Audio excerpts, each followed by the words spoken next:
ভাই বোন, ৪০ দিনের বেশি যদি কেউ নাভির নিচের লোম পরিষ্কার না করেন, তাহলে সেক্ষেত্রে তার সালাত কবুল হবে না, তার নামাজ হবে না। এরকম একটি মাসআলা আমাদের সমাজে প্রচলিত আছে। কোরআন এবং হাদিসের আলোকে এটি কতটা সঠিক আমরা সে বিষয়ে জানার চেষ্টা করব। প্রথম কথা হলো, হাত পায়ের নখ ছোট করা, গোঁফ ছাঁটা ছোট করা, বগল এবং নাভির নিচের পশম পরিষ্কার করা, এটাকে চেঁচে ফেলা, এটি সকল নবী রাসূলগণের প্রতি আল্লাহ রাব্বুল আলামিনের পক্ষ থেকে আরোপিত কমন একটি বিধান ছিল।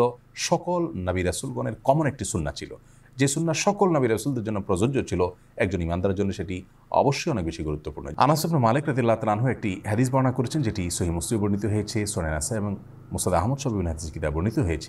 সেখানে তিনি বলেছেন যে রাসূল আকরাম সাল্লাল্লাহু আলাইহি ওয়াসাল্লাম আমাদেরকে এই কাজগুলো করবার জন্য, অর্থাৎ হাত পায়ের নখ ছোট করা, গোঁফ ছোট করা, বগল এবং নাভির নিচের পশম পরিষ্কার করা, চাঁচা, এই কাজের জন্য তিনি আমাদেরকে সময়সীমা নির্ধারণ করে দিয়েছেন ৪০ দিন। অর্থাৎ ৪০ দিন পর্যন্ত কেউ যদি বিলম্ব করেন তাহলে সেটি জায়েজ আছে। যদিও এত বেশি বিলম্ব না করে প্রতি সপ্তাহে একবার পরিচ্ছন্ন করতে পারে, সেটি উত্তম ভালো কাজ। যত বেশি পরিষ্কার রাখা যায় এগুলো ততই ভালো।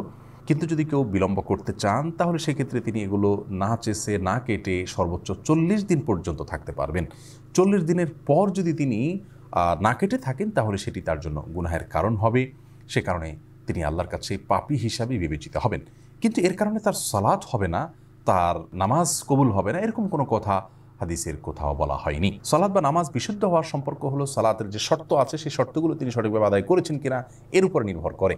যার কারণে সালাতের শর্ত যদি সঠিকভাবে আদায় করে থাকেন, ফরজগুলো সঠিকভাবে আদায় করে থাকেন, তাহলে সালাত বিশুদ্ধ হবে। যদিও তার নাভির নিচের লোম তিনি অপরিষ্কার রাখেন, নখ বড় রাখেন, এগুলো করা সত্ত্বেও তার সালাত আদায় হয়ে যাবে। কিন্তু এগুলোকে তিনি বড় রাখবার কারণে, ছোট না করার কারণে, সময়মতো না চাষবার কারণে, ৪০ দিনে বেশি অপরিচ্ছন্ন রাখবার কারণে তিনি একটি গুনাহে লিপ্ত হলেন, সেটি সম্পূর্ণ ভিন্ন বিষয়। আল্লাহর বলে আমাদের সকলকে সব ক্ষেত্রেই রাসূল আকরাম সাল্লাল্লাহু আলাইহি ওয়াসাল্লামের সমস্ত দিক নির্দেশনাগুলোকে মেনে চলার তৌফিক দান করুন।